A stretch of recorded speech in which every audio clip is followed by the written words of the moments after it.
This podcast is brought to you by Yellow Jacket. 66 years of expertise built into every tool. Visit www.yellowjacket.com. I pledge allegiance to the flag of the United States of America and to the republic for which it stands. One nation, under God, indivisible, with liberty and justice for all. Amen. Let's do this.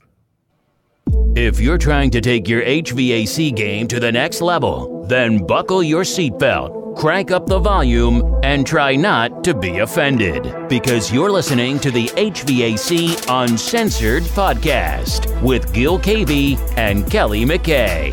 Now, here's Gil and Kelley. What's up, everybody, and welcome to episode 7 of the HVAC Uncensored podcast. We are glad to be back. Sorry we missed a week, but I'm finally sitting across the internet again from my good friend who's back from vacation, fucking sitting on his ass, fucking Mr. Kelley fucking McKay. What's up, buddy? Doing good, man. It was nice to get away. Actually, my wife and I were celebrating our 22nd wedding anniversary, so I had a valid reason to be away. But, no, I didn't know that, man. Congratulations, bro. Thanks. Appreciate that. But I also want to say, I'm very thankful and grateful that I know your mom had some health problems and a health scare, and I'm just thankful she's okay. Thank you, man. Yeah, it was definitely a scare, man. And I've said this before to everybody else. I thank everyone for all the, the comments in the group, the private messages, the text messages, phone calls. That was very, very awesome. I can't express how much that meant to me in a time like that. And I really, really appreciate it. So thank you guys. I apologize. My mom, believe it or not, she's one of our biggest fans. She listens to the podcast every week, and she was actually kind of pissed that we didn't do a podcast, and she was like, "Oh, you could have recorded one. It would have been fine." I'm like, "Mom, just relax." You know what I mean? But yeah, thank you guys. I appreciate that, brother. Absolutely. And for any of you guys out there that are listening, if you're fortunate enough to still have your parents in your life, be sure to spend some time with them, because life is so short. We're only here for a flicker. We talk about that. We actually talk about that in our meetings every once in a while, because something will happen to somebody, or whether it's a customer or a relative or one of our teammates, something horrible happens, and you got to just appreciate life while it's here. Yeah, man, I couldn't agree with that anymore. Like, I didn't know, and I won't do details. That's his business. But like, Kelley doesn't have either one of his parents around, living, and I've already lost my father, who I was very close with a couple of years back. So now my mom, this scared the fuck out of me. I was like, I'm 35. I'm not trying to be 35 with both of my parents gone. So you definitely have to appreciate those moments, guys. And I know that we've already went over all the hours that we work, and it's hard enough trying to spend times with our wife and kids and immediate family. But, I always talk to my mom on the phone, and stuff like that. But I'm stopping by, to making sure she's taking care of herself and stuff like that. I told people my mom, she has some health issues. She had a massive stroke. Thank God she's good. It all comes down to her having to take better care of herself, being diabetic and stuff like that. So now me and my siblings are actually going to her house. We're gonna, she's supposed to check sugar. Well, I did it. Bullshit. Do it right now. You know what I mean? That kind of stuff. We're going to hold her accountable. I am going to quit smoking with her. So I'm going to give you guys free reign that if you see me in any kind of video or something smoking a cigarette, bust my fucking balls. Some of you don't really need my permission to bust my balls because you do it anyway. Chad Schaefer. But it's cool. So I'm going to try to do my part to help her. But yeah, man, yeah, enough about that, man. So, I was just gonna say it's cool that you got, it's a team effort. It's a team effort. So your siblings are helping, and it's because you love her so much. And I could tell you, losing my parents, then we can move on, because this is a depressing subject. But losing my parents, man, I'm telling you, I was an only child, and I'm fortunate enough to have a stepmom and 2 stepsisters that love me dearly, and I love them dearly. But still raised as an only child. losing both my parents just leaves an emptiness inside of you for quite some time. It takes a while to get over that, and you don't ever really get over it, but it gets better and it gets easier, so you can at least move on with your life and just know that they're proud of you and they're watching over you. But so anyone who's lost a parent, my heart goes out to you, because I've been there, done that, and it's a really difficult thing to get through. So let's move on. Yeah. I agree with that statement wholeheartedly. But I agree. Let's move on. So, the vacation, man. So happy anniversary to you and your wife. And first of all, man, you just, whether your anniversary or not, man, you deserve to take a vacation. We all do, man. So I'm glad you got to get away. And just so everybody knows, I've said videos of this in the Facebook group. Me and Kelley recorded. Look, we planned for Kelley's vacation. It wasn't like he just fucking packed up and eloped or nothing. We had recorded another episode to be able to handle this. The one that we originally recorded, we recorded 2, and we didn't like the first one that we did, so we put out the second one. So then we needed something to go the week that we didn't have one, and I was going to do something with a guy that works with me live in the studio.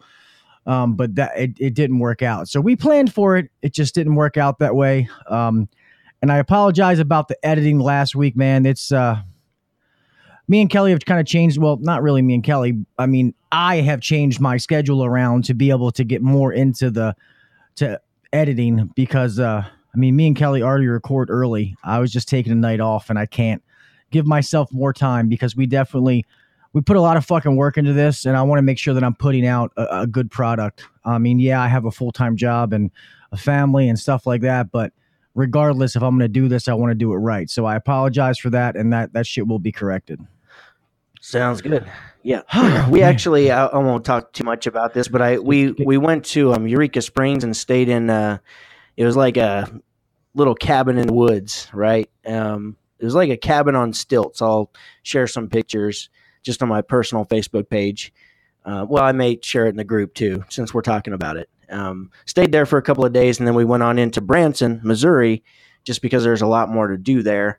But I'll be posting a video as soon as I figure out Adobe Premiere Pro, because I got the new camera, and now I got to figure out how to edit everything, and it's a learning curve, just like the learning curve that we're still going through, on some of the podcast stuff. But so I don't think anybody's going to, I'm certainly not upset over the podcast. I could still hear everything. I know there was a couple of times where something was going on. There's one time, I guess, where the music was a little bit loud, and I think we've already covered that. So I don't think anyone's that upset over it, but it will only get better as time goes on. Yeah, well, you know me, man. I'm hard on myself as it is. I mean, most of the guys didn't say shit, so I mean, it is what it is. But as far as your vacation, and that's my point, is stop being so hard on yourself. No, I will. I just, it's, since we didn't do a podcast last week, and that's how it ended, and I guess I just felt like I had to.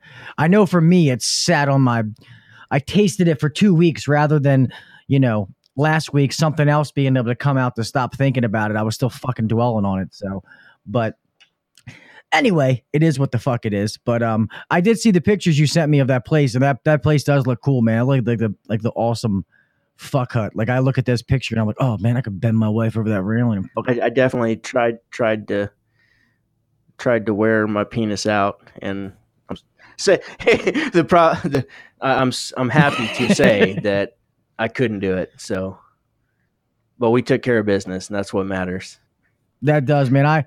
Me and my wife, man, we Lord knows we need some alone time, man. I love my wife more than anything in this world, man. But our house is so hectic. I have to do something here soon, like, see if my mother-in-law, who's awesome, see if she'll watch my kids or something, so I can take her out to dinner, just to get some me time, with the wife, because now it's like me time with a kid in the middle or something, So, and you got to have that. You got to have it. So it's good. It's good for both of you. Yeah, hey, happy wife, happy life. That's Absolutely. What I always heard, man. You got to keep mama happy. But we'll start moving on to this thing, man. Just a little intro. As always, man, we thank you guys for all your support, man. I still, even though we're into episode 7, I still get fucking overwhelmed at the support we get from you guys. the people reaching out. It really is, man. It's overwhelming. It's awesome. It makes this very, very thankful because, like we always say, man, me and Kelley are no different than the rest of you guys fucking listening. We just happen to have a microphone telling our stories, and people happen to listen to it. But we get up, we put our pants on just the way you guys do. We go to work every day. I mean, I've been seeing more guys in Baltimore. Yeah, fuck, Glenn, I'm glad I just thought of that, man. I was on a job yesterday. So Chuck Thomas, if you're listening, I'm pretty sure that was your name. I know it was Chuck. I think it was Thomas. It was awesome to meet you, man. So I'm on a job that it's a Carrier green speed inverter that we put in like 2012. Well, this customer had an addition built on. So the unit had to be moved, the addition built, and then moved back, and they were adding a mini split. The customer wanted to use us, but he just went with the general contractor and whoever he used. Well, this HVAC contractor was out there. I walk around the corner and the guy's like, Gil, what's up, man? I'm like, what's up, dude? And he's like, I see you on Facebook all the time, man. I'm like, oh, fuck, what's up, dude? So, I mean, that's awesome, man. It almost makes you feel like I know that I'm not. So anybody who hears this, I'm not. But it almost makes you feel like a celebrity. You know what I mean? Like that small little cunt hair of a celebrity. You know what I mean? When somebody says something like that. So it was, it's cool to meet people. But one thing I realized, I made a statement before that I was like, man, I'd love to get all the Baltimore guys and like, meet them in a bar and like tell everybody I'll buy them a beer. And, I'm going to definitely retract that statement because I think there's a lot more guys that live close to me than I think. And my luck, I'll make that kind of statement and show up to a bar and it's like fucking 100 deep and I got like a $10,000 bar tab and I'm fucking skipping out on that shit. Right. But guys, I got to get something out of the truck real fast, man. I'll be right back. But anyway, I'm sorry I went off on that story real fast. But I forgot where I was going, but you guys know me. I got the memory of like a fucking old man with dementia. But let's go ahead. Basically, go ahead. You met somebody who listened to the podcast and who is part of the Facebook group, which continues to grow as well. It does, man. I mean, the fact that I don't know if a lot of other people like on the outside looking in have noticed that when me and Kelley first started this podcast, we were at like 2,900 people, 30, maybe 3,000. And we're only like maybe 3 months, 2.5 months into the podcast. And it's jumped up 2,000 people. So, I mean, that's fucking, a lot of people. It's awesome. I mean, I know the groups. Yeah, it is. It's great. I mean, so we always say, man, we appreciate all you guys, man. What we do wouldn't be possible without the listeners, the viewers and stuff like that, as far as YouTube goes. So we're definitely going to have another giveaway coming out soon to give back to you guys. We're just trying to think of different ways to give it to you. I'm trying to find a way to give away something like in the Facebook group, because there's a lot of guys that are in the Facebook group that don't come onto YouTube. But then again, there's a lot of YouTube guys that don't have Facebook. So I'm just trying to be able to get the best of both worlds. I don't know. Maybe we can do one like through a Facebook live video or something one day, but I don't know. We'll figure it out, but we definitely want to give back to you guys, as always, just Absolutely. As a thank you. So, and we still have shit to give away. There's plenty of things we didn't give away. Kelley, we didn't even touch any of Kelley stuff. So, yeah, that could be given away for sure. Absolutely. Yeah, I still have all those naked pictures of myself. I haven't even sent out yet. You may have to send some money with those or something. Just so they don't feel like they totally got fucked, Yeah, I bend over and send you a picture of my fruit basket as a Christmas card, It's like, hey, you want to see my fruit basket? Woohoo! But all right, let's get into this fucking podcast. Are you ready, Kelley? Yes, sir. Let's do this. Well, let's kick that shit. Now, here's Go Make Money with Kelley McKay.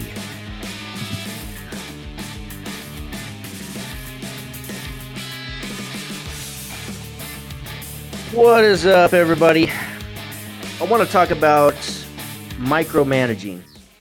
I listed some things in the group today about, just a few of the responsibilities that you have if you are in a management position or you own your own HVAC business. But micromanaging is something that we all have difficulties getting away from and having a hard time to stop doing the micromanaging.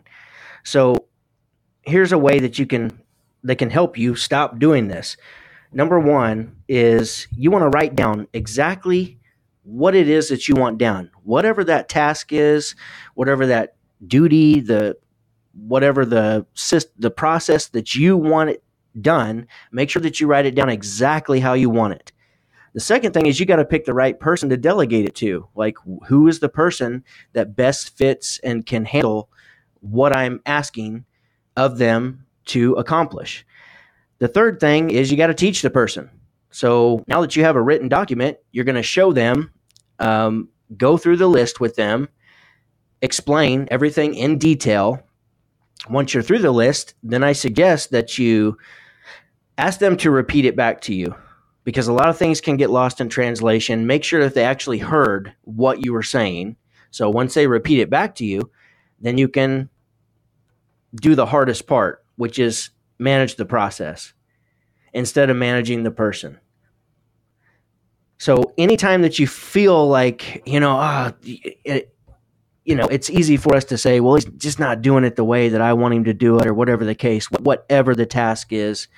When you get to a situation that's like that, just ask yourself, whatever action you're wanting to take, is this going to get me what I want? If ultimately what you want is to be done with that task, to delegate it, to not have to deal with it anymore, then you have to make that decision. You can't just keep jumping in and taking back over. And that's what so many of our personalities, being in this trade, that's what we naturally want to do. It's like explaining, a new guy how to install a disconnect. And then as soon as he gets started, you jump right in and take over the shit and then he doesn't even touch it the rest of the time. And you just wind up finish it and talking the whole time. Well, that's so easy for us to do. And we got to stop doing that, because that's the only way they're going to learn. And that's the only way they're going to learn your process, the way that you want it performed. So manage the process. Let them, there's a bunch of different ways to skin a cat. I don't know where the hell that came up. Whoever came up with that's probably a pretty sick individual, but there's I said that same thing before. There's 100 ways to skin a cat. So your way is not always the way that they're going to do it, but as long as they follow the main points in your process and it gets done, that's what counts. So try to catch yourself, be aware. I'm constantly saying just be aware, because the more that you think about what you're doing and acting and saying, the more control you're going to have over it. So be aware that, hey, I'm getting ready to step in and take over this, when he needs to do it on his own or she needs to do it on her own. And let them do it and manage the process. If you still find that they're not doing it the way that you want it done, by all means, you may have to have a conversation with them about following the process. But if they don't, you may have to change to a different person. But the main thing is just to manage the process. And that's going to help you stop micromanaging so you can start delegating some work. Yeah, I agree with that 100%, man. It gets to a point that people have to remember, in order to have growth, you have to have failure. Okay. People have to, you have to fail at something in order to learn, because you're growing. You learn from your mistakes. So, like Kelley's saying, you set that process in motion. Like, this is, we need A, B, C, D, E done. First of all, you need to give people the proper amount of time to learn that process. If the person is just blatantly, doing A, B, skipping C and going, skipping D, going to E, okay, then yeah, that's a personnel problem, because that person's not following the process or the format that was laid out in front of them. If the person is doing the process, they're just not doing it maybe the way that you would do it, but they're getting it done, then hey, they're getting it done. They're just doing it like Kelley, the sick fuck, just said. There's more than one way to skin a cat. I don't know who skins cats, like fucking Hannibal Lecter over there, but you know what I mean. There's more. It puts the lotion on its skin. Oh, Jesus. Yeah, but there's more than one way to get things done. And micromanagement is just to me, in my mind, it's a shitty way to fucking work. You have to, and I guess you find that a lot in bigger companies because I guess you feel like there's so many people that micromanagement is just kind of like a necessary evil. But I mean, with my company, it's just, granted, we're not huge or anything like that, but you got to have faith in the people that work for you. Your fellow colleagues, employees, whatever. So have it. But, like Kelley said, you give them the process, like, hey, this is how we want it done.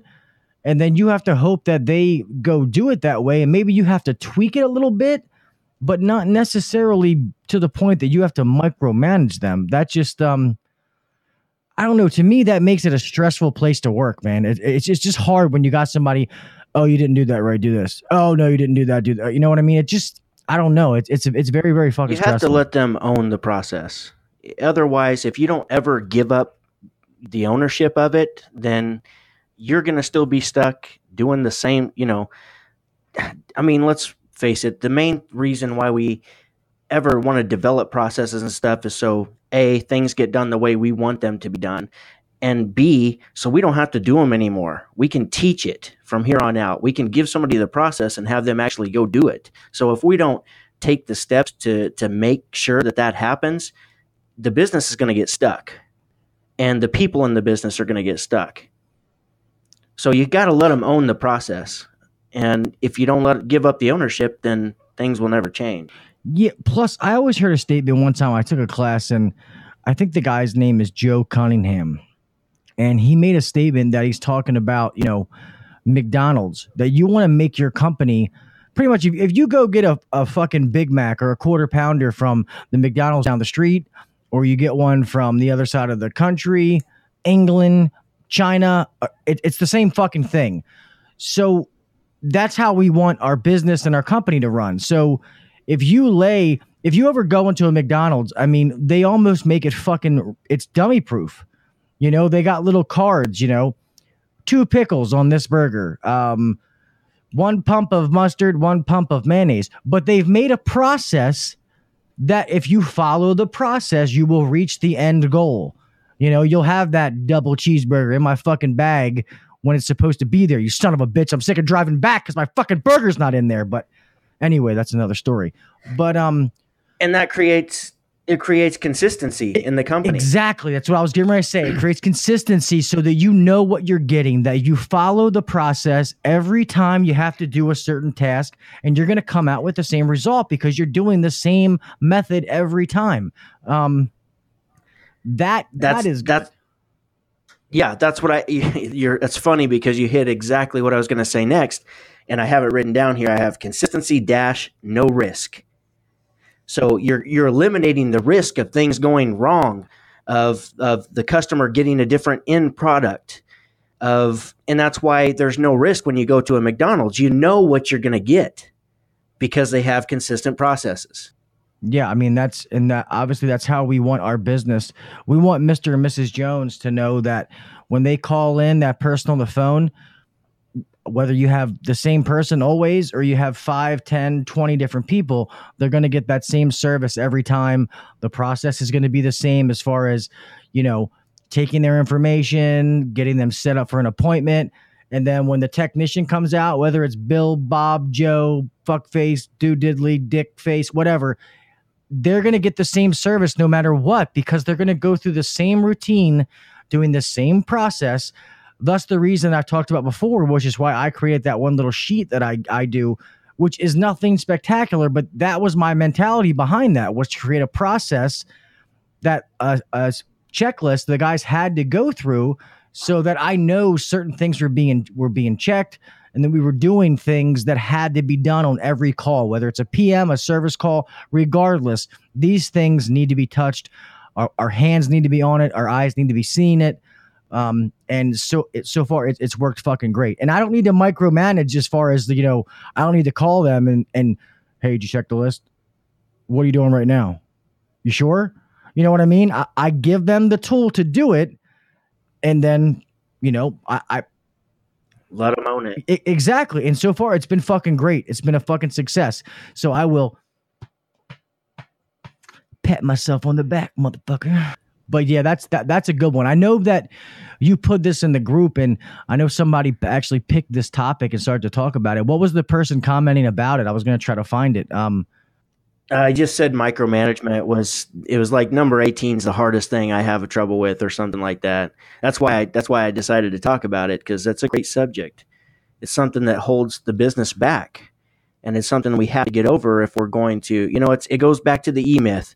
Any business owner, any manager, if you have not read the E-Myth, go read that book. It talks about the technician being the doer. The manager is the person who creates order out of chaos. And then you have the entrepreneur, who is the dreamer. And we have to deal with all three of these, personalities within ourselves. And these are kind of the steps that you go through. When you first enter business, you're the technician, you're the doer. You're the hands-on guy, and you're doing everything. I mean, you're doing accounts receivable, accounts payable. You're making the phone calls. You're dispatching yourself. You're scheduling calls. You're running the calls. You're doing the installations. You're doing the sales calls. You're doing everything.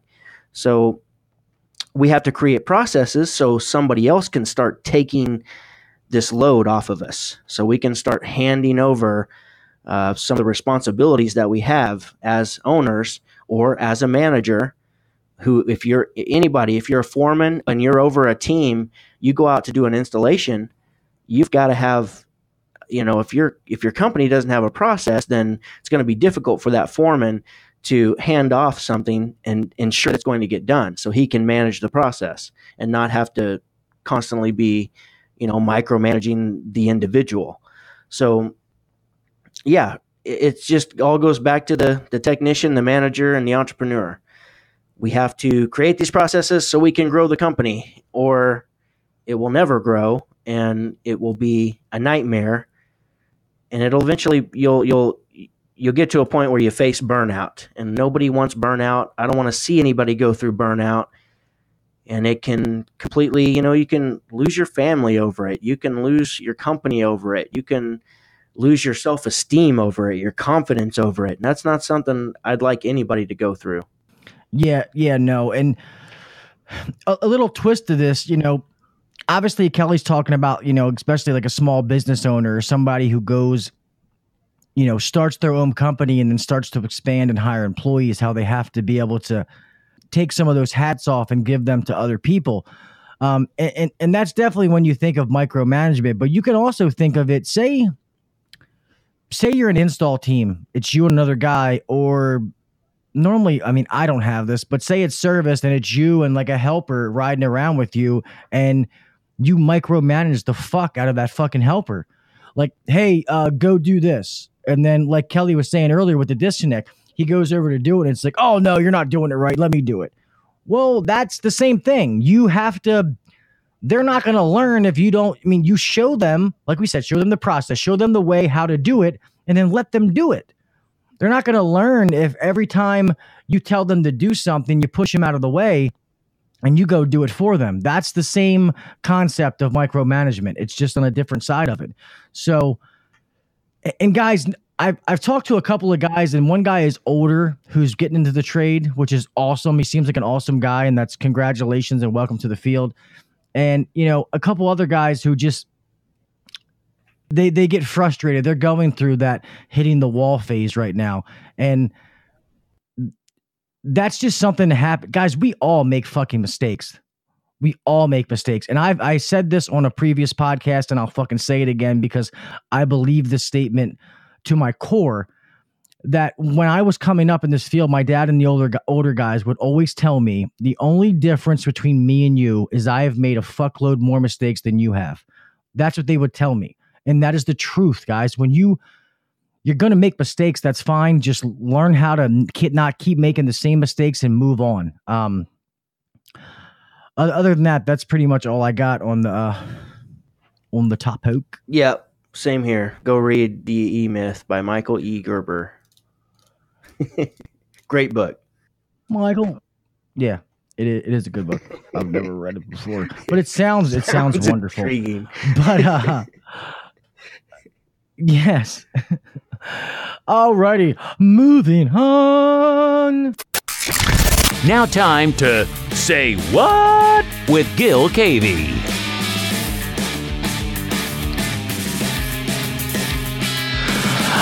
Alrighty. What's up, everybody? I have kind of, I guess this is a topic, a rant. I don't know what you want to call it, but it's something that I've been thinking about a lot lately. And, you know, as a manager or a business owner or anybody, we always say how, you know, we want to provide a good service to our customers. We want to make sure that we're giving them quality products, that we're creating value in what we're doing for the customer. And I got to sit back and thinking, and I'm going to use a company that they don't sponsor us. So, you know, if anybody says that, you know, eat a fucking wiener, because that's not why I'm saying it. They're just one of the first companies that comes to mind is Refrigeration Technologies. I love this company wholeheartedly. I love what they stand for. Mr. John Pastorillo was one of us. He was in the field doing what we do every day. But he was smart enough and had the background that he saw that he was using shit garbage products and said, hey, I can fucking do these better. And he did. But my problem that I have is some of these Refrigeration Technologies is not a big company, you know? And when you go into supply houses, you know, I want to support those little guys. I'm getting sick of, you know, I don't always want to support, you know, corporate America. And I don't even fucking care. I'm going to say this company's name is, you know, like companies like, you know, New Calgon. I mean, yeah, they're a huge name in the business. And I don't know anybody personally, but I also know that they don't have any original ideas. Most of their products are rebranding, where they're taking somebody else's, you know, patent, they're switching it around a little bit and then putting their name on it. And I could be wrong. And hey, if I'm wrong, that's my opinion. And hey, tell me. But I get sick of it when I go into supply houses and, you know, you don't see these kind of companies. So I feel like us as a service provider, that if we think we're going to put in, you know, the best equipment and do the best work, then we need to have the best products to do it. And since I've had the opportunity to use a lot of like refrigeration technologies, like coil cleaners and different things, they are hands down the best that I have ever used. Like their coil cleaner in a can, like I can clean a fucking coil with a quarter of that can, and it does what the whole can of the New Calgon like Evap Fresh shit did. They're actually like jugs of coil cleaner, but then in order for me to get those products, I have to like special order them or pay extra and go out of my way. And it almost makes guys as a consumer say, fuck it, I'll just use what's on the shelf. When the only reason that fucking New Calgon shit's on the shelf and has a whole aisle is because some salesman's coming in, stroking somebody off for the supply house, you know, giving them a fucking trip to Mexico. And that's why they have a whole shelf. I mean, and that's the fucking truth. That's the way it works. So I feel like we need to make a push, guys, that we need to go to our local suppliers and fucking demand to have the products. And I'm not saying you have to do Refrigeration Technologies. Do whatever products that you use. Be like, hey, I like this. I'm going to buy it. I want this on the shelves. And I just feel like we need to do that more often with little products. Like my buddy Andrew Greaves, aka HVAC, did that thing with Hot Block, where if you took a picture with it, you could win a trip to Las Vegas. I know it's already over. Somebody already won. Congratulations. But I tried to do that just to, like, you know, participate in his thing. Plus, who doesn't want to fucking go to Vegas? And I could, even with them being teamed up with Rector Seal, I could not fucking get the product. It's like, how do these companies sell products and you tell me I can't fucking get it? It's just, it gets frustrating. It really, really does. That we can't, that we have to buy, we get these big people shoved down our throat because that's what's best for the supply house. That's not what's best for the consumer. I don't know, Cal, I'll get your opinion, because it's kind of gets me fucking hot when I talk about it a little bit. Yeah, you're definitely passionate about it. I don't have a lot to say about this because I've never been like a tool fiend, you know. I've never like rushed out and got the brand new gauges or whatever, the newest newest on the market. So I'm behind on this for sure. But I would think that as long as you have a good relationship with your supply house, and you know those guys, you're going in there, you're talking to them every day. I've got really good relationships with the guys at our supply houses, and I love those guys because they've helped me so much through the years that if I go ask them to just check it out, I would think they would at least, respect what I'm asking for and try it. And maybe we just need to have a better conversation with the supply houses to try and get these products in there, especially if they're superior products. Absolutely. Well, the problem I had is I had that talk with my supply house, and I won't say the name of it because I do a lot of business with them. And I went to them, and he was like, yeah, I can get all of them, but you're going to have to pay, like a special order fee and then some other like kind of shipping fee, to the point where it's like, really? Like, I spend like such and such amount of money with you every year, and you're going to fucking bend me over and fucking long dick me over wanting you to get me some products that I want that I'm going to buy from you. I mean, and I'll buy them on a frequent basis. So right now, in order for me to be able to stock my shelves with Refrigeration Technologies products because I believe in them, I'm paying more for it. And I don't pass that on to my customers because it's not their fault that I got, suppliers that are being that way. I just feel like, guys, us as technicians, we need to believe in the products we're using just as much as we believe in everything else.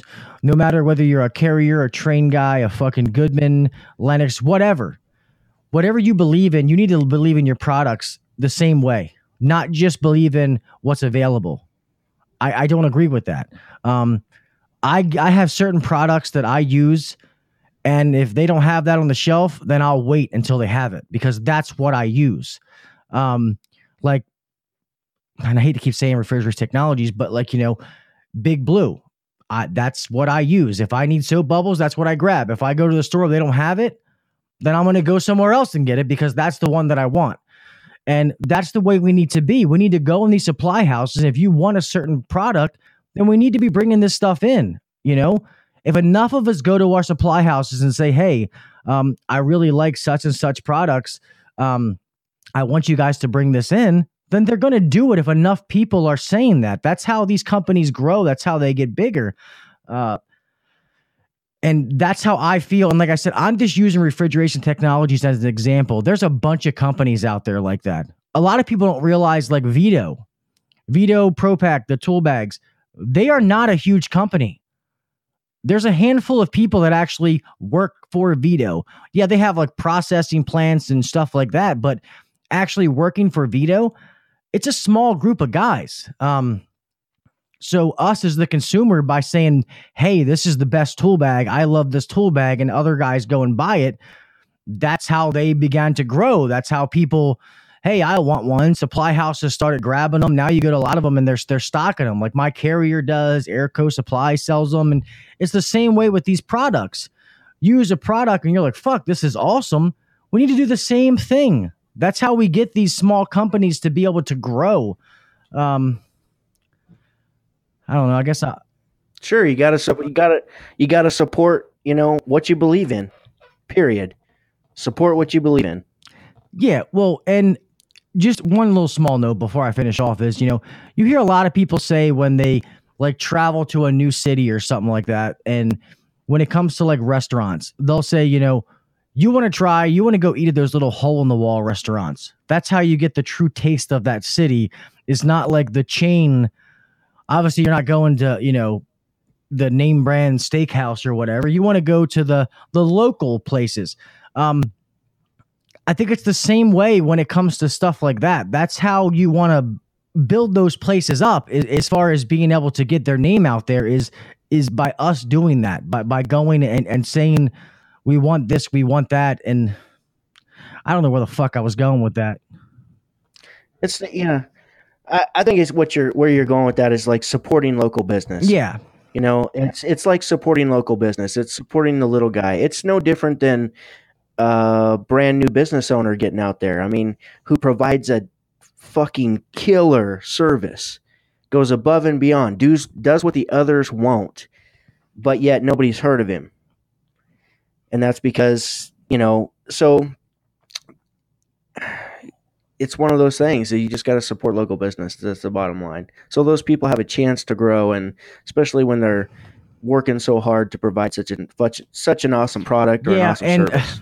I know that was more of a rant than it was just me fucking running my mouth as usual. But one thing I am going to do, man, and I want to put my money where my mouth is I've already have a few shot, but I'm going to do a YouTube series where I'm going to put Refrigeration Technologies products up against the competitors. And I'm going to show you why I think it is and put it up against. And hey, we're going to see firsthand. You're going to see exactly what I'm seeing. And then we can go from there. We can start comparing it to other products and so forth. But I want to do that so you guys see what I'm seeing, how I came to the judgment and why I feel the way I do about their products. So we'll move on from that. Do it, brother. We are we're going to finish this off a little bit. We have a new segment we want to add into the podcast. And it's going to be called Face Off. It's where me and Kelley are going to try to pick a topic, and then we are going to debate it from either side. This is something we want you guys to help us with topics.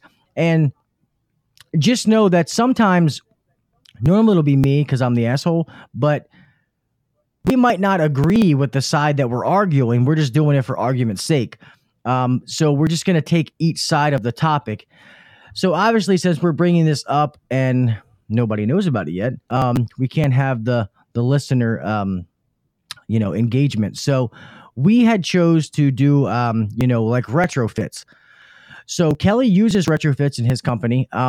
I have no problem with retrofits, but we don't use them at my company. We put 22 in, or that's it. And to be honest, that is the position of the owner of my company, and I just have to respect that. Not that I don't agree with it. I'm okay. But then again, I also want to do whatever I can for the customer. So we are going to, he is for retrofits. I am for 22. And we'll see how this goes. And if I have to, stab Kelley in the throat, then hey, it was fun. He warranted for me to do that. It is what it is. So at the beginning of the year, I had made the decision. I'm like, I am not going to buy a bunch of R22 this year. And I've heard, and I'm in different groups, on Facebook and stuff, and I've seen where guys are just not doing it anymore. They're just retrofitting everything. If it's a pound low, sorry, we got to suck it out and put something else in, or you're buying a new coil and condenser, or a new coil, or whatever. We're repairing the leak and taking care of it for you. But as the summer went on, we had so much business this year. It's like 1 pound here, 1 pound there, 1 pound here, 1 pound there. And so we started using some of it. So we just put a cap on it. And we said, look, if it takes over 3 pounds, it's got to be retrofitted. We can't just keep dumping our 22 into it. And we have to make sure that we know where the leak is. So we got to do a leak search, which we should be doing that anyways. But, always got to re-bring the topic up, especially when it gets chaotic during the summer and you're running and gunning. But we use R427A. The only reason I use that is because I was told it was a great drop-in replacement from a well-respected supply house that that has a bunch of great guys in there that I trust. So that's the route we went. I know, and that's highly possible, but I'm just kidding. And I've got, we did our own research too, and we found that it's a pretty darn good drop-in replacement. So we've had really good luck with it. Anything that took 3 pounds or more got retrofitted with us. Or if we just changed out the condenser, if we had changed a coil, let's say a year prior, and now the compressor failed, we're going to come back out. If we change the compressor, we're just going to put 427A back in. So that's my argument. We make sure to put the sticker on every unit. That way, if Gil walks up to a unit a year from now that we worked on, he's going to know what refrigerant is in that unit. So that is the key. And that is, we're not assholes. You know, if you're out there just dumping a different brand of refrigerant and you're failing to put a sticker on it, no matter what, you may not be the person to work on that for the next 5 years or 10 years. So put a sticker on that son of a bitch so we don't get a bunch of contaminated, and you don't create an ultimate headache for the next guy that comes along and he really doesn't know what's in that system. What do you think, Gil? Well, first I want to ask you a question. That's a refrigerant that you have to, so if a system is 3 pounds low of R22, you need to take all the R22 out and then charge the system back up, correct? Correct. All right. All right. So here is my thing. And I won't even say that I don't agree with what you guys do. That's awesome. You market, because I hate it when guys don't fucking market. But my problem is this. None of the fucking retrofits out there are going to work like R22 does. It's a fucking fact. They're not. So when I decide that I'm going to retrofit a customer system, am I going to explain to them that they're never going to get the capacity they had beforehand? You know, hey, and granted, sometimes it's not much, but it's not the same. Are we going to go over that? If we make that leap, do we have to go through that process? Or do we just kind of just leave that the unknown, that, hey, we're saving them money, even though it may not be what's best for the system, but it's what costs less right now. And then I feel like there's so many fucking retrofits. It's great that it's marked, but now you pin that customer in where they can't go somewhere else.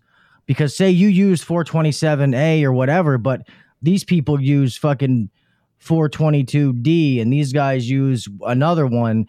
Now these people are locked in because everybody's using, there's so many fucking retrofits and there's no kind of like demand or any kind of like regulation on it to like, hey, this refrigerant is going to be the retrofit for 22.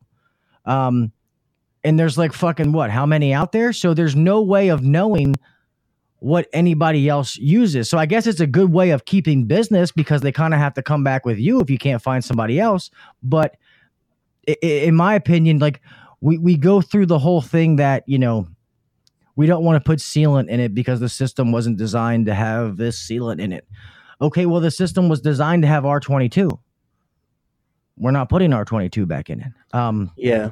And I feel like some people are using drop-in replacements not because, and just, I'm not saying this towards you, Kelley, I'm saying this in general, but I feel like some people use the drop-ins they're not doing what's best for the customer, they're doing what's best for their wallet, just because they don't want to buy R22.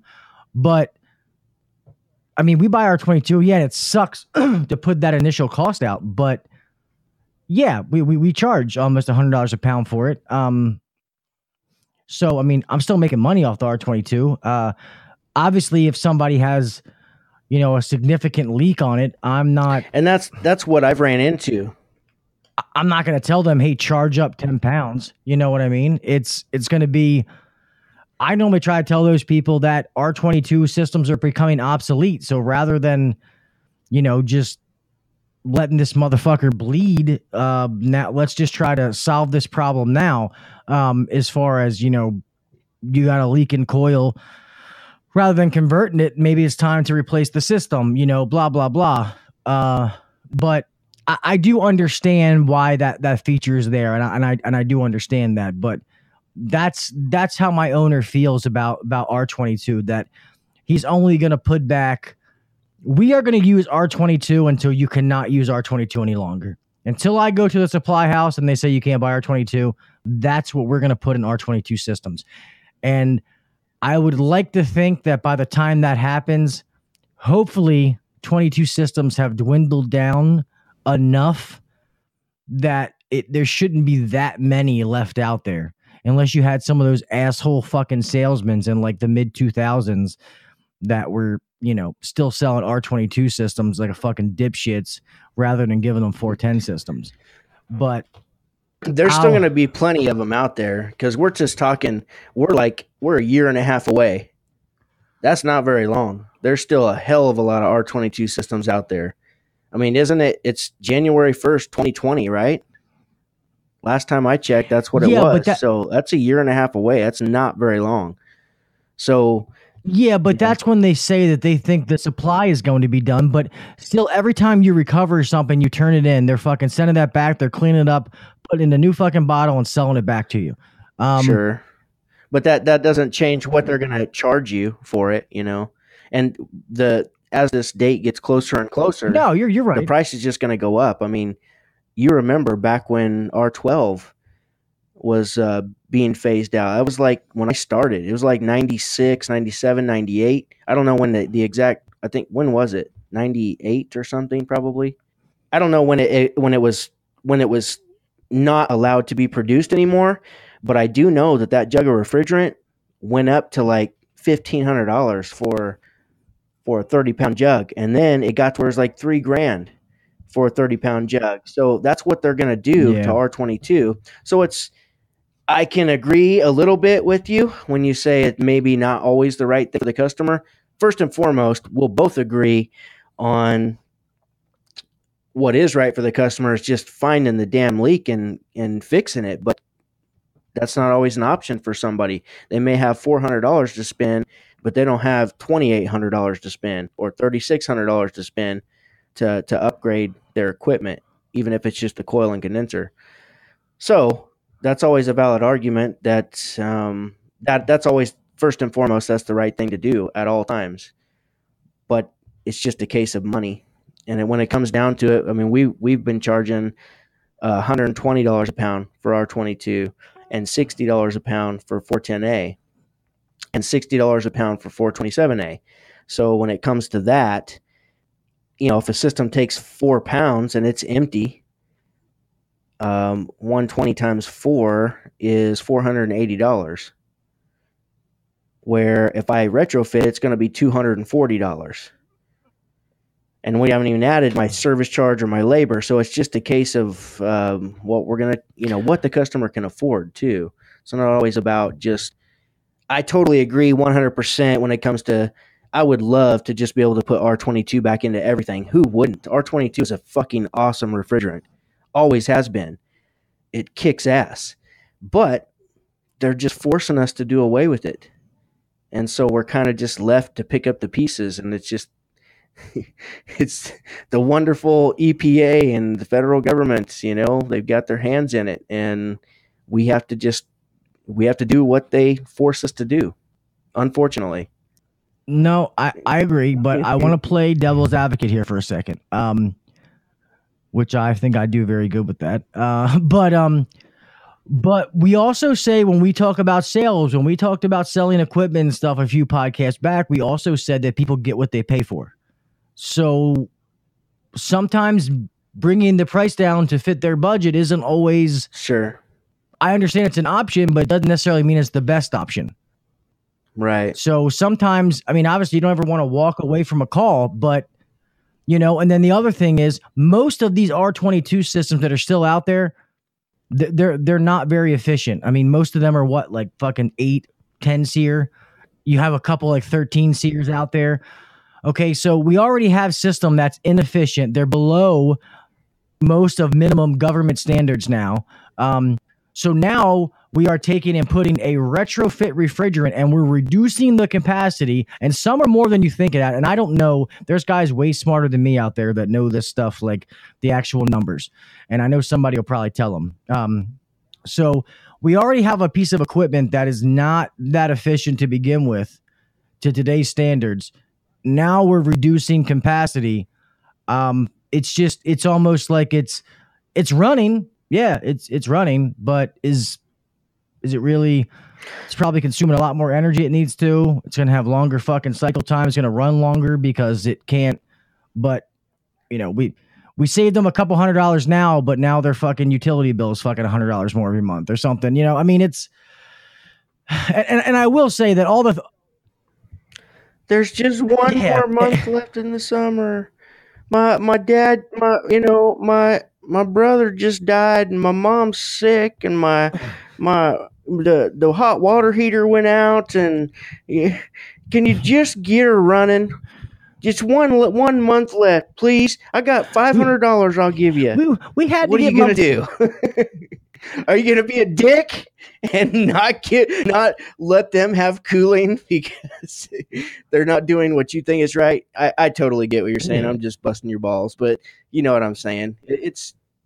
There's two sides of it. And to be honest, sure. guys, I'm solely everything that I'm saying is not what I really I mean, I do bring it up playing devil's advocate, and we really at my company we don't use it, and that's only the owner's opinion. I don't have a problem with them. I don't, and I would use them if it benefited my customers. I would. So it's going to get to a point where we're going to have to at some point. I mean, Kelley's right. I mean, we're being forced into it, which sucks because I do like R22. It's a good refrigerant. It's a pure refrigerant. It kind of sucks to think that 410, a blended refrigerant, is supposed to be like the end all be all for now. I mean, I know there's other things in the works, but you're kind of damned in you do it, you damn if you don't. So, I mean, whatever you choose to do, if you choose to pay that hefty price for R22, then hey, that's your prerogative. If you choose to take that route of the drop-in replacement, that's fine. But like Kelley said, what he does, mark the fucking unit. And if you're going to put that drop in, do the research on that refrigerant. Do what you're supposed to do. If you have to change oil in the compressor, you have to add oil to the compressor, like a percentage. Mark the unit. Do it the right way. Don't be a fucking hack and add it on top of R22 or just do half of the process. If you're going to make that choice, then fucking either go hard or go home. Either do it all the way or don't fucking do it, man. It's that simple. You can't, I don't want to pay for R22, but I want to use a drop-in replacement, but I don't want to do all the bullshit that goes along with it. Well, then get the fuck out of this trade because it's, we can't do that. And I feel like that's what's happening to a lot of these guys. They don't want to spend R22 price, but they want to buy a drop-in replacement, but they don't want to do all the other steps. So I don't really have so I'm not knocking drop-in replacements. I was just doing it for the argument, but fuck you anyway, Kelley. Hey, just while we're on the subject of, the EPA, federal government, Department of Energy, if you guys have forgotten, I'm just going to put out a little reminder to you that we are now less than a year away from the Department of Energy enforcing this FER rating on our manufacturers. So everything that comes out of the supply house, everything that gets shipped, after July 3rd of 2019 is going to be an ECM motor or, the X13, the constant torque motor. It's going to be one of those. It's going to be bastard child. Yeah. So I don't know what that's going to do. For one, it's going to increase the price of furnaces by $1,000. Pretty much. So, which only gets passed on to the customer. So that's the thing. And this is getting off subject, but no matter what, anytime you're there in front of a customer's house and you're doing the work, it will never get less expensive than today. Every day Fucking past amen. today is going to be more money. And so we got to communicate that with the customer. So that's all I'll say about it. I don't want to get off into a tangent about that, but guys, our industry changes all the time. It's constant changing. And I'm sure there's political influences happening, which causes these. There's some biggie, heavy hitters that, DuPont and all these other heavy hitter companies, chemical companies that they have the power to change and persuade what's happening in our industry for profit purposes. That's the bottom line.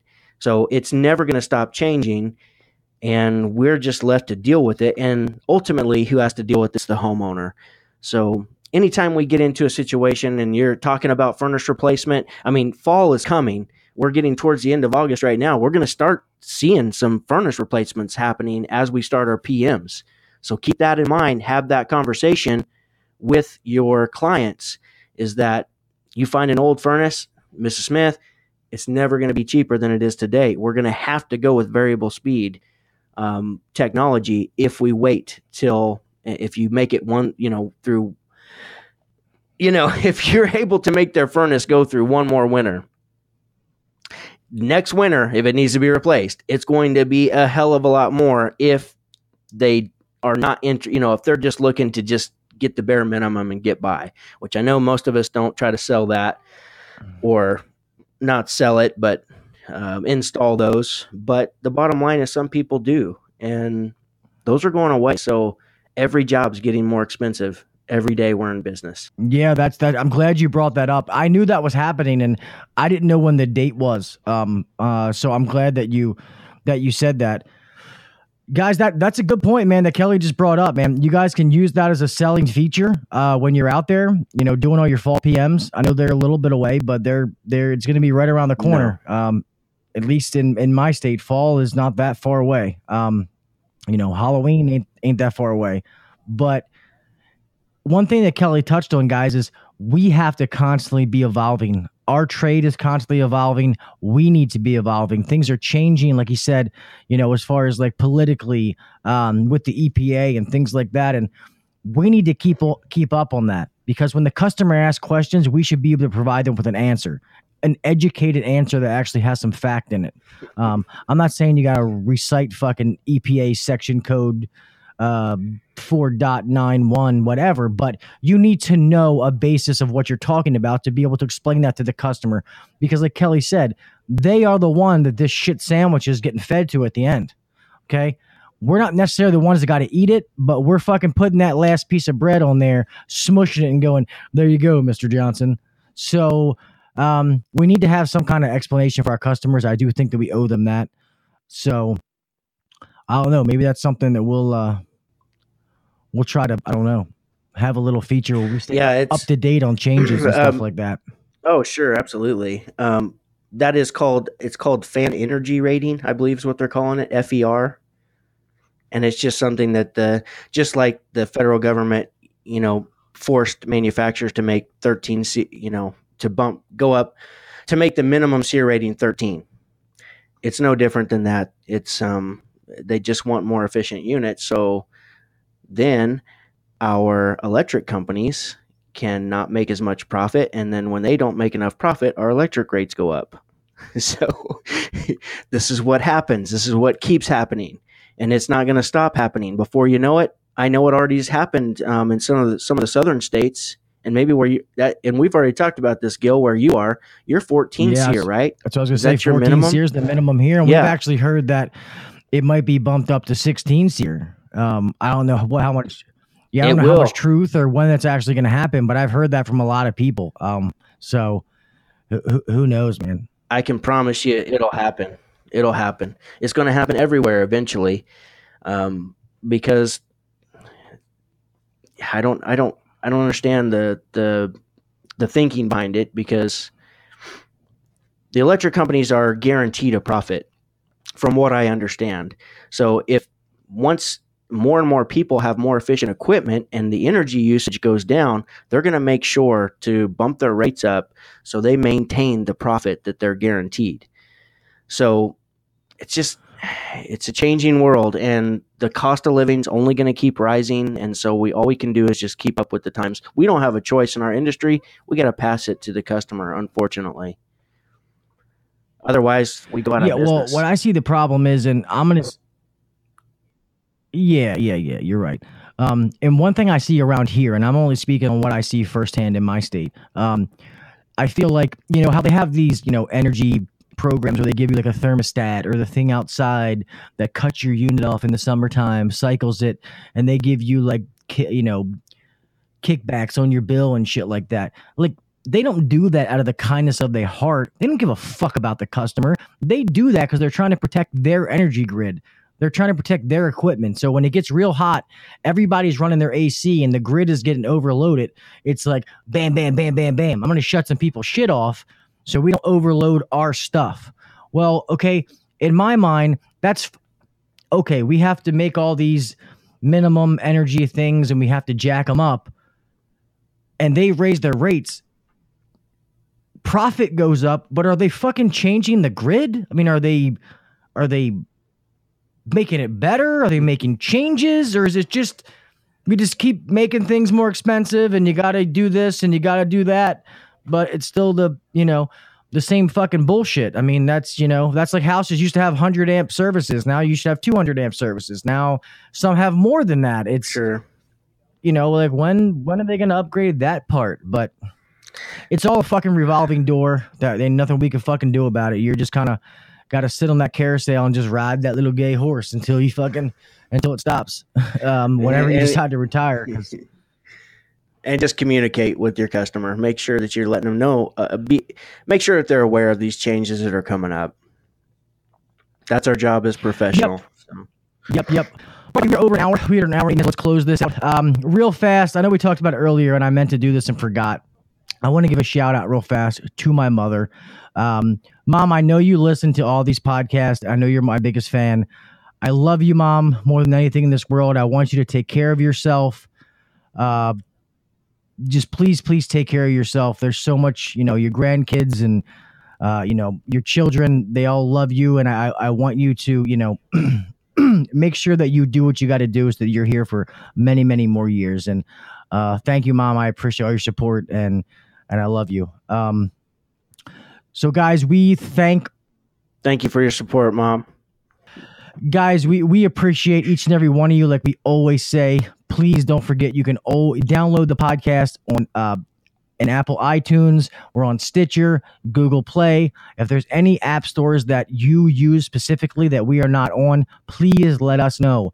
HVACuncensored@gmail.com and we will get on there. Go over to YouTube and subscribe to the YouTube channel. Guys, content is getting ready to start imploding on there. I promise you.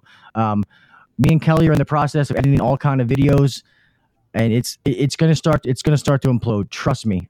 Don't forget to go over and like Kelley's YouTube channel, HVAC Millionaire. We appreciate the support, guys and gals. It's been awesome, and we just want to keep it rolling. And it takes a lot of time out of Gil and I's life to do this, and so like he says, and like you said in the beginning, it's without you guys, there would be no reason to do it. So we're just happy that we have some support, and we'd like to get some more sponsors so we can continue to do it.